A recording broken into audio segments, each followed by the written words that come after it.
Hello বন্ধুরা, কেমন আছে তোমরা সবাই? এসেছি আজকে দুপুরে লাঞ্চ করতে। দেখতে পাচ্ছ গরম তো পড়েছে, তাই জন্য আজকে স্যান্ডো গেঞ্জি পরেছি।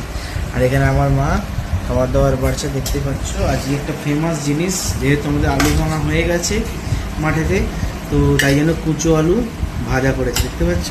আর সেই গাছের ডাটা পোস্ত। এই প্লেটটা দেখো, ভাতটা কোথায় দেবে বুঝতে ভর্তি। দুপুরের থালি কিন্তু রেডি হয়ে গেছে। আমার মা দেখেছে পুরো একদম সেই খিচুড়ির মধ্যে করেছে, মানে ডালটার মধ্যে ঢেলে নিয়েছে।